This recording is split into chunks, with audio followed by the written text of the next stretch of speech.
ഗുരുവായൂർ ക്ഷേത്രനടയിലെ 3 വലിയ മരങ്ങൾ ദേവസ്വം മുറിച്ചു മാറ്റിയത് ഭക്തർക്കിടയിൽ പ്രതിഷേധത്തിനിടയാക്കി. നീർക്കാക്കകളുടെ ശല്യം ഒഴിവാക്കാനായി മരങ്ങൾ മുറിച്ചത് എലിയെ പേടിച്ച് ഇല്ലം ചുടുന്നതിന് തുല്യമാണെന്ന ആക്ഷേപം ഉയരുന്നു. തെക്കേ നടയിൽ ആനകളെ തളയ്ക്കുന്ന ഭാഗത്തെ മാവ്, പുളി, അത്തി എന്നീ 3 മരങ്ങളാണ് മുറിച്ചു മാറ്റിയത്. ഈ മരങ്ങളിൽ നീർക്കാക്കകളടക്കം നിരവധി പക്ഷികളാണ് ചേക്കേറിയിരുന്നത്. ഇവയുടെ കാഷ്ടം ഭക്തർക്ക് ശല്യമാകുന്നതായി പരാതിയുണ്ടായിരുന്നു. പക്ഷിശല്യത്തെ തുടർന്ന് മരങ്ങൾക്ക് താഴെ ആനകളെ തളയ്ക്കാൻ പാപ്പാന്മാർ തയ്യാറായിരുന്നില്ല. ഇതിന്റെ അടിസ്ഥാനത്തിലാണ് മരങ്ങൾ മുറിച്ചതെന്നാണ് ദേവസ്വം പറയുന്നത്. എന്നാൽ ഇത് പരിഹരിക്കേണ്ടതിനു പകരം മരങ്ങൾ മുറിച്ചു മാറ്റിയത് പ്രതിഷേധാർഹമാണെന്ന് വ്യാപാരി വ്യവസായി ഏകോപന സമിതി ഗുരുവായൂർ യൂണിറ്റ് സെക്രട്ടറി രമേശ് പുത്തൂർ പറഞ്ഞു. വനം വകുപ്പുമായും പരിസ്ഥിതി പ്രവർത്തകരുമായി കൂടി ആലോചിക്കാതെയാണ് മരം മുറിച്ചത് എന്നാണ് ആരോപണം ഉയർന്നിരിക്കുന്നത്.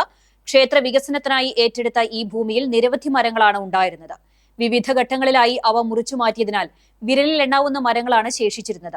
ഇതിൽ 3 എണ്ണത്തിന്റെ കൂടി കടക്കിലാണ് കത്തി വീണത്. ഇവിടെ തെക്കേ നടയില് നമ്മുടെ കൂവളത്തിന്റെ തൊട്ടടുത്ത് ഒരു 4 മരങ്ങൾ, ഒരു പുളി, ഒരു മാവ്, ഒരു അത്തി, ഇത്രയും സാധനങ്ങൾ ഒരുന്ന് മുറിച്ച് നീക്കണ്ടായി. ഇത് പക്ഷി മൂടത്തെ നീർക്കാക്കകൾ വന്നിരുന്ന് അവിടെ പരിസരം വൃത്തിയാക്കുന്നു എന്നുള്ളതിന്റെ പേരിലാണ് ഇന്ന് അവിടെ ചെയ്തത്. പക്ഷെ ഈ നീർക്കാക്കകളെ ഓടിക്കാൻ പ്രകൃതി ആയിട്ടുള്ള ആൾക്കാരും പ്രകൃതി സംരക്ഷണത്തിന്റെ ആൾക്കാരുണ്ട്. അവരൊക്കെ കൂടിയാലോചിച്ചു, ഫോറസ്റ്റിന്റെ ആൾക്കാരായിട്ട് കൂടിയാലോചിച്ചും ആ മരങ്ങൾ മുറിക്കുമായിരുന്നെങ്കിൽ വളരെ നന്നായിരുന്നു. ആ മരം മുറിക്കേണ്ട യാതൊരു കാര്യം ഉണ്ടായിരുന്നില്ല. ശരിക്കും പറയാച്ചാൽ ആ പക്ഷികളെ അവിടെ നിന്ന് ഓടിക്കേണ്ടത് ശരിയാണ്. ഭക്തജനങ്ങൾക്ക് വളരെ ശല്യമാണ്, അതിന്റെ മണം വളരെ ബുദ്ധിമുട്ടുണ്ടാക്കുന്നതാണ്.